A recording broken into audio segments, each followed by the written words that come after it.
Some people might say, if natural selection is so good, how come we do get old and die anyway? Oh my goodness, that's how I got into this business, Richard. I don't know if we've ever talked about that.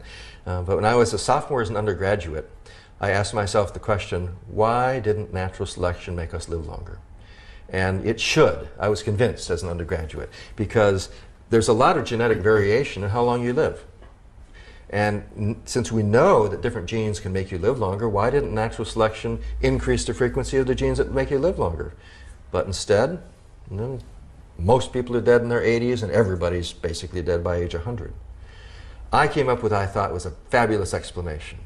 I thought that it was very important for the species to get rid of some individuals so that the whole species could evolve and adapt to a changing environment. And my professor said, "That's brilliant, Nessie. You have a good biology brain." He didn't. He did say this, but it was very shortly, actually, George Williams has published his book. I can't help feeling that if you'd gone to Charles Darwin rather than to your professor, he would have said something like this: but it's reproduction that really matters. Individual survival is only a means to the end of reproduction. You know, I didn't ever learn that, even in my evolutionary biology course at college. I don't know why. People talked as if living healthy lives was what natural selection shaped. But of course it doesn't. It shapes maximizing reproduction. And if that makes you live a shorter lifespan, too bad. That's what happens. So if you reproduce like crazy for a short time and then die, you've done better than somebody who doesn't reproduce very much and lives a long time.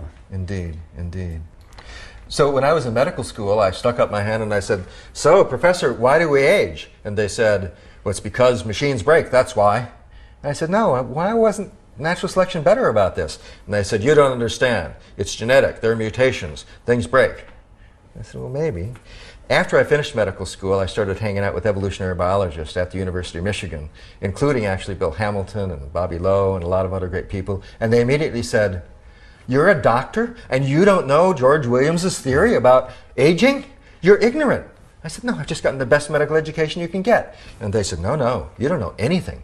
So I read that paper of his from 1957, and I realized that I'd been completely wrong about aging, even though I was deeply interested in it for 15 years. And then I did a study looking at how strongly aging influences survival and reproduction for humans now. And here's a simple calculation I did. If there weren't any aging, how long would we live? It's very easy to do. You just assume that everybody, you know, your likelihood of dying goes up as you get older. That's really what aging is. What if your likelihood of death stayed the same throughout your whole life as it is at age 20? About a third of us would live to 1,000 years old. That makes it really dramatic. So now we come back to George Williams' explanation. Take a gene, he said, that makes your bones heal more quickly.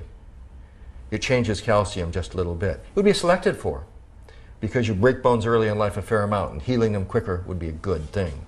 What if that exact same gene had a different effect that deposited calcium in your coronary arteries? What if that killed everybody by age 120? And he noted, too bad. If it gives a selective advantage early in life when lots of people are alive, that gene is going to become more frequent, even though that same gene eventually kills everyone. Once I realized that, I started realizing that I wanted to understand every aspect of the body from an evolutionary viewpoint, trying to figure out why natural selection didn't do it better.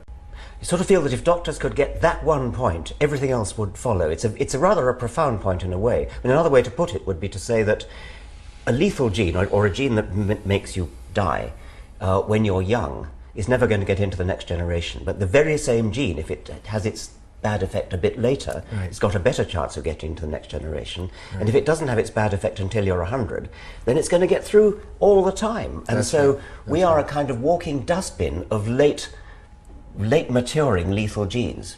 But if any of us had a gene that made us die young, well, none of our ancestors had a gene that made them die young. And indeed, yeah. How many of your grandparents died before reproducing, Richard? Yeah, very good point.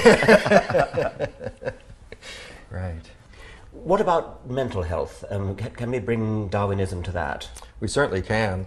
And many people imagine that it's just them and their family that have problems with depression, alcoholism, anxiety, and schizophrenia and the rest. Oh, no.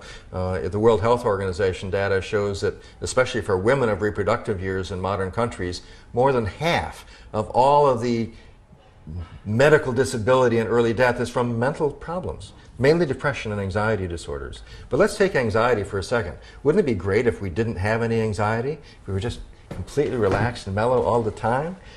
Except that we wouldn't have prepared for this program at all. We wouldn't have done our studies. But it's worse than that. Imagine if we were at a watering hole in Africa, well before anybody learned to read.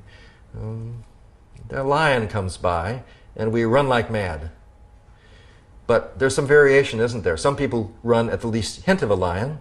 Some people run when the lion's coming near them. And other people don't run until the lion is right on top of them.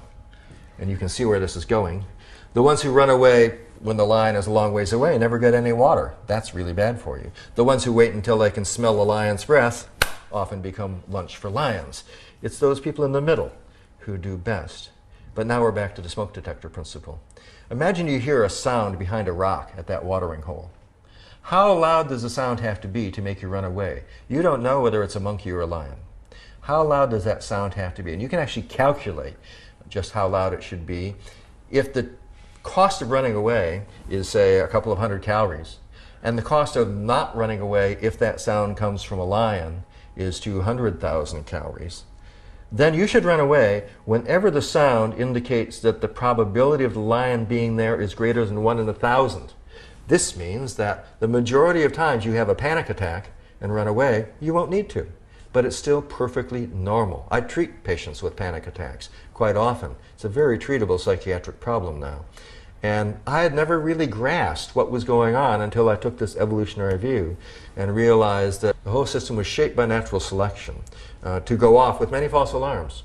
And that's why we're all so prone to anxiety that it really doesn't help us most of the time. And some people have their smoke detectors tuned a little bit more They certainly risk-averse do. than others. They certainly do. Yes. And they have advantages as well as disadvantages. My patients find this wonderfully empowering.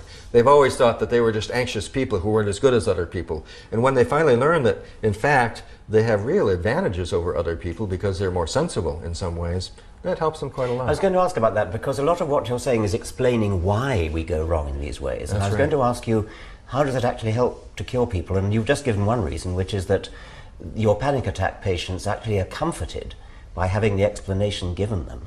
Not only comforted, about 20% of them get cured. Get better, yes. Yes, and previously they would say, I think it's cancer, doctor, I think I have a brain tumor, I think I have heart disease, and I would say, no, no, no, the test showed that you don't have that. And they'd say, yes, but I still could.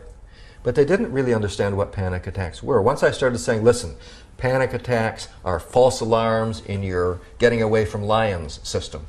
And because they're false alarms, running away and getting out of the store doesn't do you any good. In fact, every time you get out of the store and run away from your own anxiety, it makes it worse. About 1 out of 5 patients says, oh, now I know what that is. I'm just going to ignore it. And they go about their lives and are not bothered by panic anymore. Very, very practical. I suppose one could say, well, but there aren't any lions. I mean, it's... Nowadays, it's not all that useful, although we still do have fatal kinds of dangers sometimes. Not lions, but more likely other people and other kinds of dangerous situations.